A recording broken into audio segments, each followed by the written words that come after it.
प्रयागराज में सैलाब के सितम के आगे व्यवस्था ने सरेंडर कर दिया है, आत्मसमर्पण। शहर से 50 किलोमीटर दूर मध्य प्रदेश बॉर्डर से सटे इलाकों में बाढ़ ने लोगों का जीना मुश्किल कर दिया। चारों तरफ सिर्फ पानी है। एनडीआरएफ की टीमें दिन रात एक करके लोगों तक पहुंच रही हैं, रेस्क्यू कर रही हैं, जिससे सैलाब के बीच फंसे लोग उन्हें देवदूत कह रहे हैं। इससे पहले ऐसी भीषण बाढ़ साल 1997 में आई थी।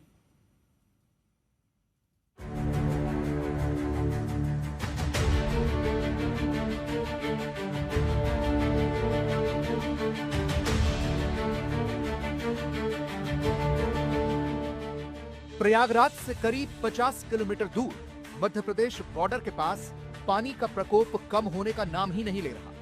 यहां निचले इलाके बाढ़ की वजह से डूबने की कगार पर हैं।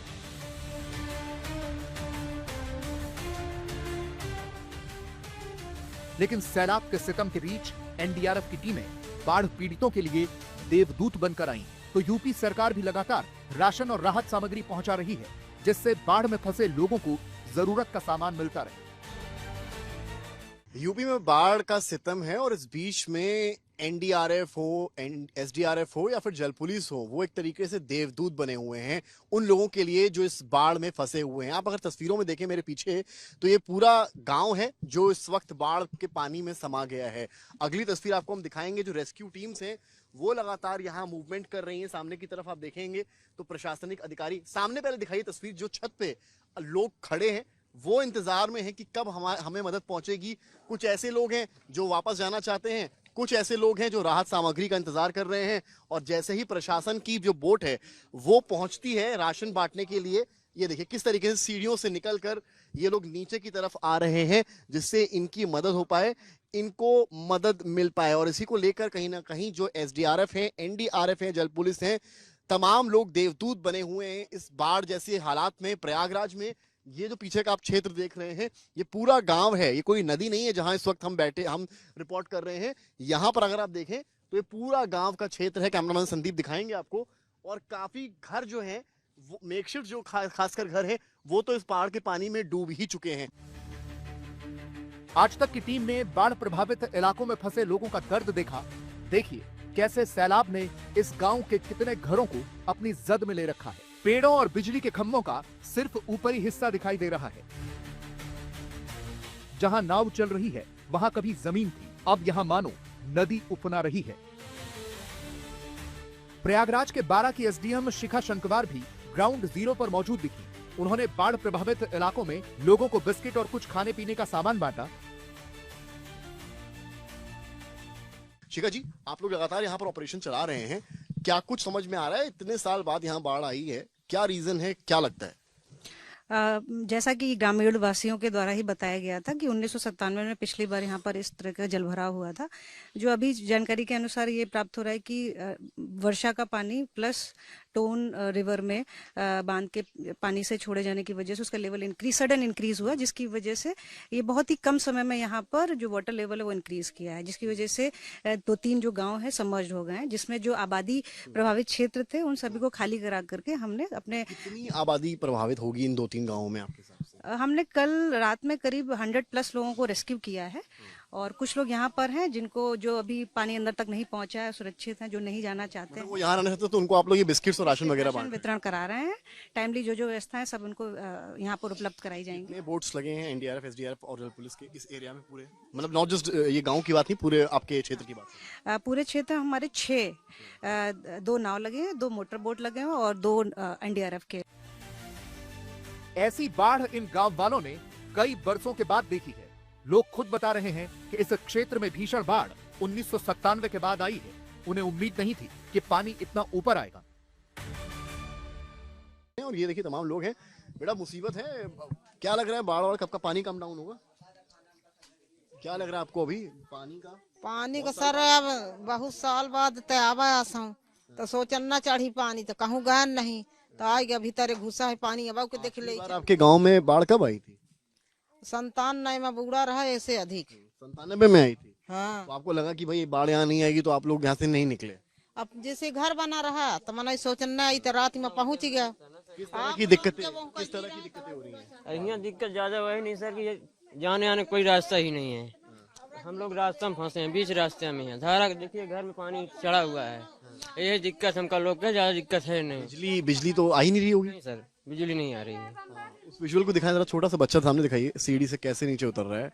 अब आप लोग मतलब छत पे ही सब कुछ हो रहा है, आप लोग पूरा छत पे ही है, हाँ सर, पड़ी रहते हैं। हाँ सर। मैंने देखा जैसी नाव पहुंच भी बूढ़ है, पानी के नहीं यहाँ है। बम्बा भी बूढ़ है, अट्टे यहाँ अट्टे वहाँ पे। शाम को भरे थे तो वही मनाई पी रहे हैं। एनडीआरएफ की टीमें दिन रात लोगों को सुरक्षित स्थानों पर पहुंचा रही हैं। इसके अलावा बुजुर्गों और प्रेग्नेंट महिलाओं को मेडिकल हेल्प भी दी जा रही है। तो इस कठिन परिस्थिति में एनडीआरएफ जो है वो देवदूत का काम कर रहे हैं। आप अगर देखेंगे तो रेस्क्यू ऑपरेशंस लगातार चल रहे हैं, राशन सामग्री बांटी जा रही है। इस तरह की जो नावें हैं इनकी सहायता ली जा रही है इस पूरे ऑपरेशन में। हमारे साथ इस वक्त इंस्पेक्टर एनडीआरएफ हैं, वो उनसे पूछेंगे किस तरह से ये कार्यरत है यहाँ पे। अपना परिचय दीजिएगा, बताइएगा किस तरीके से आप लोग कितने गाँव जा चुके हैं, कितना रेस्क्यू हो चुका, कितना राशन वगैरह बढ़ चुका है। Inspector Brijesh Kumar Tiwari, 11th NDRF Varanasi. हमारी टीम जो है प्रयागराज में पदस्थ है अभी रेस्क्यू कार्य के लिए। जैसे ही हमको रात को लगभग 12 बजे इन्फॉर्मेशन मिला कि अपना इस इलाके में एसडीएम मैडम, एडीएम मैडम के थ्रू हमको फ़ोन के द्वारा सूचित किया गया कि लोग फंसे हुए हैं, तो लोनीपार इलाके में तत्काल हमारी टीम आई है और रात को लगभग 120 लोगों को हमने रेस्क्यू किया। साथ ही हर इलाके में घूम करके लोगों को हमने जो है राहत सामग्री प्रशासन की तरफ से दिया जा रहा है, उसको भी वितरित करने का कार्य कर रहे हैं। पूरे प्रयागराज में आपकी टीम्स फैली हुई हैं इस वक्त। बेसिकली हमारी एक ही टीम है, जो कहीं भी कुछ भी होता है प्रयागराज में तो हमारी टीम जाती है। कितनी बोट्स हैं टोटल?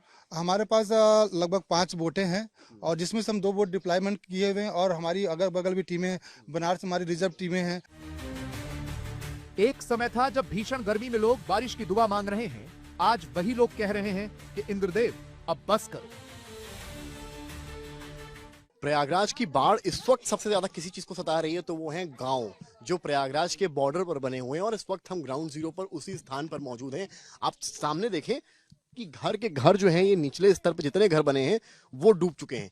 जो ऊपर लोग थे वो अभी आए, क्योंकि हमारी मौजूदगी इस वक्त उस जगह पर है जहां पर एनडीआरएफ की टीमें देवदूत बनी है। प्रशासनिक अधिकारी राशन पहुंचा रहे हैं। आप तस्वीरों में देखें तो ये सभी वो लोग हैं जहां पर जो अफेक्टेड हैं इस पूरे फ्लड से और इस बाढ़ के चलते अभी इनको राशन सामग्री जो खाने पीने की चीजें हैं वो बांटी जा रही है। आपको दिखाऊं मैं तस्वीरों में, तो ये देखिए इस तरह की जो लैया के पैकेट्स हैं वो इन्हें दिए जा रहे हैं।